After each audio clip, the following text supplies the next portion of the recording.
सर्व कर्मचारी संघ, CI2 और रिटायर कर्मचारियों ने कि सरकार की जो दमन विरोधी जो नीति है, लगातार प्रदेश में जो भी आंदोलन चल रहे हैं, चाहे वो कर्मचारियों का आंदोलन है, चाहे वो आंगनबाड़ी का है, चाहे दूसरे आंदोलन है, सरकार आंदोलनों को जो मांग मुद्दे हैं मज़दूरों के, कर्मचारियों के, आंगनबाड़ी के, आशाओं के, उस पर बातचीत करने की बजाय, उनका समाधान करने की बजाय आंदोलन को दबाना चाहती है। लाठी गोली के दम पे, सस्पेंड की धमकी दे करके झूठे मुकदमे नेताओं पे, कुछ वर्करों पे बनाए गए हैं, उसके दम पे आंदोलन को दबाना चाहती है। हम इसकी कड़े शब्दों में सरकार की निंदा करते हैं। सरकार ये जो दमन की जो नीति अपना रही है, इसकी बजाय जो जायज़ जो मांगे हैं उन पे बैठ के बातचीत करे और उसका समाधान करे। इस बीच में जितने भी मुकदमे बनाए हैं, वो कोविड की आड़ लेके सरकार लगातार मुकदमे बना रही है। जनता को तो कह रही है कि आप प्रदर्शन नहीं कर सकते, आप धरने नहीं दे सकते, जबकि राज्य में जो सत्ताधारी जो पार्टियां हैं, चाहे वो बीजेपी है, चाहे वो जेजेपी है, चाहे वो दूसरी पार्टियां हैं, वो उनका कार्यक्रम लगातार चालू है। यहाँ जींद में तो अभी पिछले दिनों ही जेजेपी के दफ्तर का उद्घाटन किया गया उचाना के अंदर, जिसमें हज़ारों की संख्या में कार्यकर्ताओं को बुला रखा था। तब तो कोई कोविड बाधा नहीं था, लेकिन जब आंगनबाड़ी या कोई कर्मचारी या मजदूर अगर ये प्रदर्शन करते हैं, अपनी मांगों को लेकर के कोई धरना करते हैं, तो उन पे कोविड की आड़ में मुकदमे दर्ज किए जाते हैं।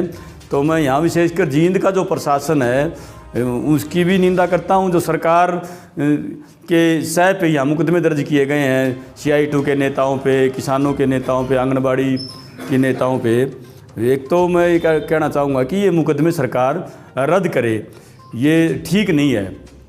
दूसरी बात ये कि आंगनबाड़ी का आंदोलन पिछले 55 दिन से चला हुआ है और कई दौर की बातचीत भी सरकार के साथ हुई है, लेकिन सरकार अड़ियल जो रवैया सरकार का अपना रही है, कोई नई मांग नहीं है वर्करों की। वही 2018 में जो सरकार के साथ बैठ के समझौता हुआ था, उसको लागू करने की वैसे एक बात है जिसको सरकार मुकर रही है। तो और ये लगातार, चाहे वो यमुनानगर में टीचर पे लाठीचार्ज है और पुलिस पे भी सरकार दबाव बना रही है, जैसे वहाँ सस्पेंडिंग किया है कर्मचारियों को यमुनानगर के अंदर, कि पुलिस को बाध्य किया जा रहा है कि मुकदमे दर्ज करे आम जनता पे, जो ठीक नहीं है। इसी बात को लेकर के सर्व कर्मचारी संघ और CI2 ने मिलके पूरे प्रदेश भर में दमन विरोधी दिवस मनाने का फैसला किया है। हम इसी कड़ी में 1 तारीख को पूरे प्रदेश में और यहाँ जिला हेडक्वार्टर पे, उपायुक्त कार्यालय पे प्रदर्शन करेंगे और जिला प्रशासन के माध्यम से सरकार से मांग करेंगे कि ये जो मुकदमे दर्ज किए गए हैं, जो दमनकारी जो नीति है सरकार की, इसको सरकार बंद करे और जायज़ मांगे मान करके समाधान करे। और इस मतलब दिक्कत ये है कि इससे जहाँ आम जनता को दिक्कत आ रही है, ये सरकार जानबूझ के कर रही है। तो क्योंकि केंद्र से 2018 में केंद्रीय सरकार ने भी घोषणा कर दी थी मोदी ने कि जो वर्कर है उसको हम 1500 रुपये आंगनबाड़ी वर्कर को देंगे, 750 रुपये हेल्पर को देंगे। पिछले 4 साल से वो केंद्र सरकार से पैसा स्टेट गवर्नमेंट के पास आ रहा है, लेकिन हरियाणा की सरकार यह कह के टाल रही है कि हम तो पहले ही ज़्यादा दे रहे हैं। ये पहले देने का क्या मतलब है? जब वो उनका हक बनता है, वो पैसा उनके लिए आ रहा है, तो वो उनको मिलना चाहिए।